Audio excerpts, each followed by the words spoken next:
जय माता दी मित्रांनो, स्वागत आहे आपले बेस्ट मराठी यूट्यूब चॅनलमध्ये।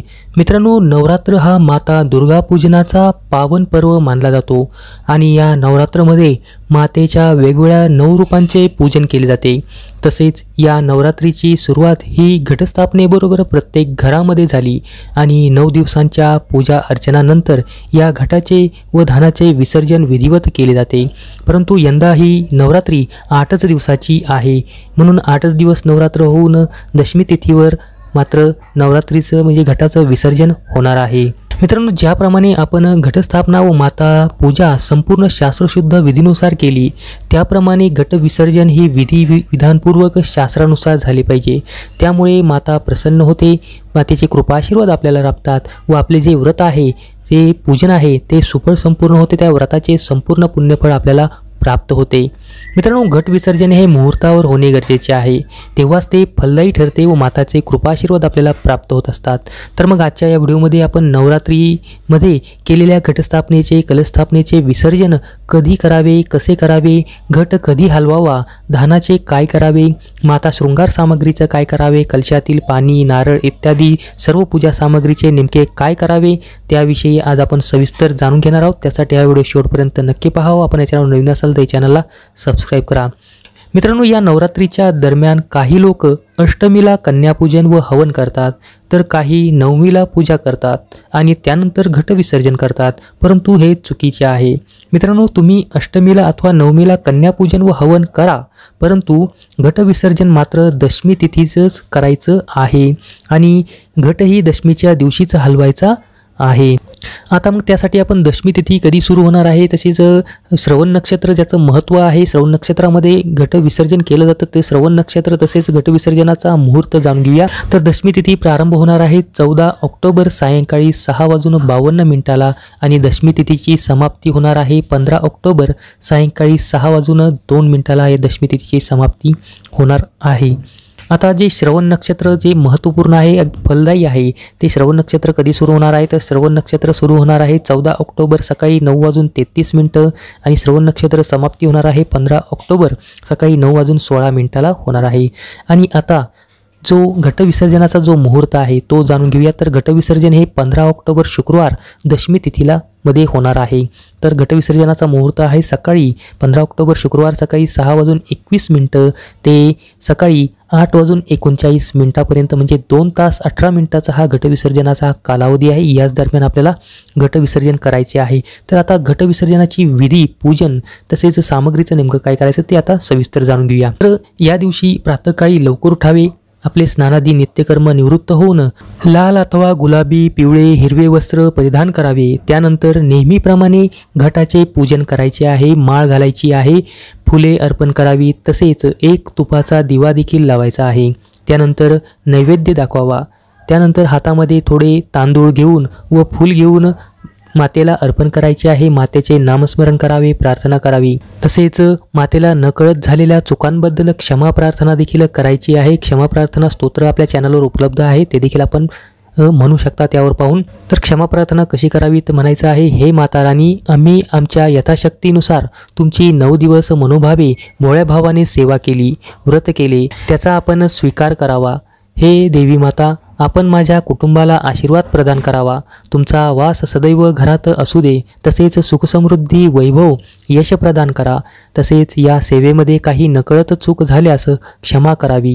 यानंतर देवी सप्तशतीचे पाठ आपण वाचन करू शकता व हा मंत्र आपल्याला 11 वेळेस म्हणायचा आहे। तो मंत्र आहे, या देवी सर्वभूतेषु शक्तिरूपीन संस्थिते नमस्तस्ये नमस्तस्ये नमस्तस्ये नमो नमः। हा मंत्र आपल्याला 11 वेळेस म्हणायचा आहे। त्यानंतर श्री गणेश, माता दुर्गा व देवांना हात जोडून प्रार्थना करावी, म्हणावे, आज या घटाचे विसर्जन करणार आहोत, त्यामुळे आपण अमूर्त स्वरूपात आमच्या पूजास्थळी कायम विराजमान राहावे। त्यानंतर हा मंत्र म्हणायचा आहे। तो मंत्र म्हणजे गच्छ गच्छ सुरश्रेष्ठे स्वस्थानं परमेश्वरी पूजाराधना काले च पुनरागमनाय च। हा मंत्र म्हणायचा आहे, किंवा हा मंत्र म्हणणे शक्य न झाल्यास आपण ओम ऐं ह्रीं क्लीं चामुंडाय विच्चे हा मंत्र आपण म्हणून घट हलवायचा आहे व कलशावरील नारळ मातेची चुनरी काढायची आहे, नारळ आपल्या हातामध्ये घेऊन नारळ आपल्या कपाळाला मस्तकाला लावून नमस्कार करावा। त्यानंतर कलश घट उचलून त्याला सुद्धा आपल्या मस्तकाला स्पर्श करून नमस्कार करावा। त्यानंतर घटातील कलशातील पाणी हे घरातील सर्व सदस्यांच्या अंगावर फुलाने किंवा आंब्याच्या पानाने संपूर्ण घरामध्ये शिंपडायचे आहे। संपूर्ण घरातील सदस्यांच्या अंगावर देखील ते शिंपडायचं आहे। मग ते आपण आपल्या घराच्या मुख्य दरवाजापासून शिंपडण्यास सुरुवात करायची आहे। स्वयंपाकघरामध्ये शिंपडायचं आहे। फक्त घरामधील जे अपवित्र ठिकाण आहेत ते अपवित्र ठिकाण म्हणजेच आपले अंघोळीचं ठिकाण असेल, कचऱ्याचं ठिकाण असेल, त्या ठिकाणी ते आपण ते शिंपडायचं वर्ज्य करायचं आहे। त्यानंतर त्यातील थोडे जेल जर उरले तर ते आपण प्रसाद स्वरूप काही थोडे सगळ्यांनी ग्रहण करायचे आहे व तरीही जेल उरले तर आपण ते तुळशीस अर्पण करायचे आहे। त्यानंतर घटातील किंवा कलशातील शिक्का, सुपारी, हळकुंड काढायचं आहे। ते स्वच्छ कापडाने स्वच्छ करून घ्यायचं आहे, पुसायचं आहे व ते एका कापडामध्ये बांधून ठेवायचं आहे आणि ते आपल्या तिजोरीमध्ये मातेचा आशीर्वाद म्हणून ठेवायचे आहे। त्याने माता लक्ष्मीची कृपा सदैव पाठीशी राहते। तसेच घटाला जो धागा बांधलेला होता तो सोडून आपण आपल्या हातामध्ये बांधावा किंवा गळ्यामध्ये बांधू शकता। हे मातेचे रक्षा कवच असते। ते तुमचे सर्व कष्ट संकटापासून रक्षण करत असते। ते बांधताना आपण मातेच्या या मंत्राचा उच्चारण करायचा आहे। तो मंत्र आहे या देवी सर्वभूतेषु रक्षारूपेण संस्थिता नमस्तस्ये नमस्तस्ये नमस्तस्ये नमो नमः। हा मंत्र म्हणून आपल्या हातामध्ये किंवा गळ्यामध्ये तो रक्षा कवच म्हणजेच जो कलावा धागा आहे तो बांधायचा आहे। तसेच पूजास्थळातील हे तांदूळ आपण त्याची प्रसाद स्वरूप खीर बनवून सर्वांमध्ये वाटप करू शकता अथवा आपल्या घरातील तांदळामध्ये एकत्र करू शकता।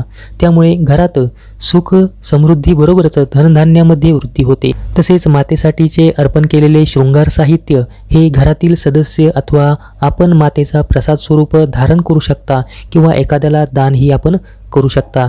तसेच माता व श्री गणेश मूर्ती यांच्या नामस्मरणासह पुन्हा मंदिरामध्ये त्यांना स्थापित करायचं आहे। तसेच जे धान उगलेलं आहे ते धान आपण एका स्वच्छ कपड्यामध्ये ठेवायचं आहे। मित्रांनो, घट जर मातीचा असेल तर तो व धान उगलेली माती ही वाहत्या पाण्यामध्ये विसर्जित करावे। त्याचप्रमाणे सर्व फुले पाने देखील आपण वाहत्या पाण्यामध्ये विसर्जित करू शकता।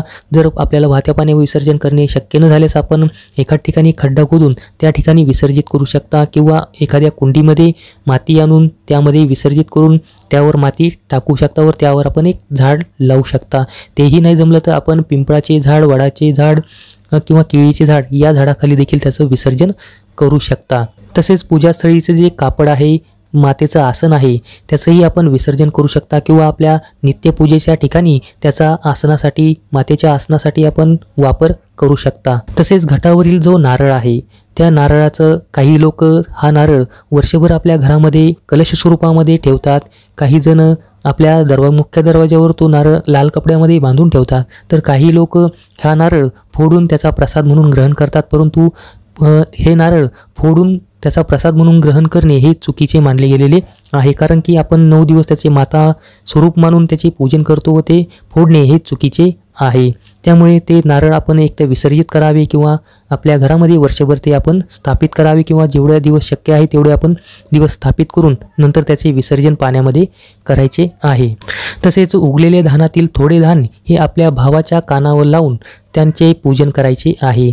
त्याला तिलक लावावा व उरलेले धान हे वाळवून कापडात बांधून तिजोरीमध्ये ठेवा। त्यामुळे मानले जाते की माता कृपा होऊन घरात धनवैभव वृद्धी होते आणि आपण जी देवीसमोर अखंड ज्योत लावलेली होती ती स्वतः विझू नये, तिला आपोआप विझू द्यावे व जी अखंड ज्योतीची जी वात आहे ती वात देखील आपण विसर्जित करू शकता।